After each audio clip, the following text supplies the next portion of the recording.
I apologized for taking the wrong table. She smiled and said, "Please, don't leave." I had already stood up with my coffee in one hand and embarrassment burning across my face when the woman looked at me with tired eyes and quietly said, "Please, don't leave." Those 3 words froze me in the middle of a crowded café in Portland, Oregon. I thought I had accidentally taken someone else's reserve table. I had no idea I was about to walk into the most unforgettable afternoon of my life, one that would quietly heal 2 strangers carrying invisible heartbreaks. Before we continue, if you believe kindness, hope, forgiveness, compassion, and second chances still have the power to change lives, please take a moment to like this video, share it with someone who needs encouragement, leave a comment, and subscribe to the channel. Your support helps these stories reach people who may need hope today. My name is Nathan, and at 36, life looked successful from the outside. I worked as an architect, owned a small townhouse, and rarely missed a deadline. Yet after losing both my parents within 3 years and watching a long engagement quietly fall apart, I had mastered the art of looking fine while feeling completely alone. Saturday mornings had become my escape. I visited the same neighborhood cafe, ordered the same black coffee, and sat near the window pretending to read while mostly watching people laugh with friends and family. That particular Saturday was unusually crowded because of a neighborhood charity event. The only empty chair I could find was beside a table already decorated with fresh flowers and a handwritten card. Assuming someone had forgotten it, I carefully moved the card aside and sat down. Only moments later, I noticed a woman standing nearby, holding 2 cups of tea. Her expression wasn't angry. It was something much heavier.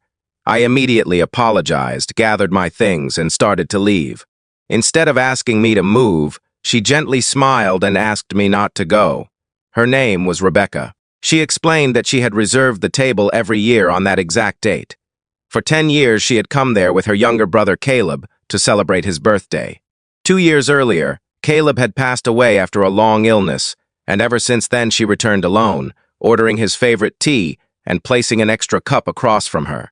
She admitted she had almost canceled the tradition that year because sitting alone had become harder than she could bear. Something in her honesty disarmed me completely.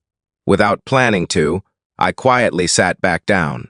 We spent the next hour talking about ordinary things that somehow carried extraordinary meaning. She told me how grief had stolen her confidence, how friends slowly drifted away because they never knew what to say, and how silence had become louder than conversation. I found myself sharing stories about my parents, about the empty holidays, about how loneliness could exist, even inside a room full of people. Neither of us tried to fix the other, we simply listened. Before leaving, Rebecca thanked me for giving her brother's memory company instead of leaving an empty chair.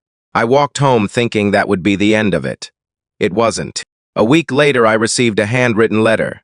She had found my business card after I paid for both coffees without mentioning it. The note simply thanked me for reminding her that strangers could still become blessings. At the bottom was an invitation to volunteer at a community center where she helped families who had recently lost loved ones. I almost ignored it. Grief had taught me to protect my heart by staying busy. But something about that afternoon refused to leave me. The following Saturday, I showed up. The community center wasn't filled with dramatic speeches or perfect people. It was filled with ordinary Americans carrying invisible burdens. Veterans learning to smile again. Elderly widows discovering friendship. Children proudly planting flowers in memory of grandparents they deeply missed. Rebecca greeted every person by name, offering quiet encouragement instead of empty promises. Week after week, volunteering slowly changed me. Designing buildings had always been my profession, but helping rebuild hope became something far more meaningful. I began donating my architectural skills to renovate the center's aging classrooms. Local businesses joined the project, neighbors contributed paint, furniture, and time. What started as one small renovation became a place where hundreds of families found comfort, counseling, and community. Months passed before Rebecca admitted something that nearly brought me to tears. She confessed that when I had accidentally taken her brother's chair, she had been planning to leave after 5 minutes, because the memories had become too painful. My simple apology and my willingness to stay had changed her mind. At the same time, she reminded me that accepting her invitation had quietly rescued me from the loneliness I had hidden behind work for years. Healing, I realized, rarely arrives with fireworks. Sometimes it begins with an awkward mistake, a shared table, and the courage to remain seated. As the seasons changed, the cafe owner permanently named that corner table the kindness table. Customers were encouraged to sit with strangers, share stories, and buy a coffee for someone who needed company. The tradition spread through the neighborhood until people who had never met before regularly left as friends. Before this story comes to an end, I'd love to hear from you. Please leave a comment and tell us about a small act of kindness that changed your life or someone else's. Your story might become the encouragement another person desperately needs today. Years later, every birthday we still return to that same little cafe. There are now 3 cups on the table, instead of 2. One honors Caleb's memory. One belongs to Rebecca. The third belongs to me, not because I replaced anyone, but because kindness made room for another soul who needed a place to belong. We learned that the strongest families are not always connected by blood.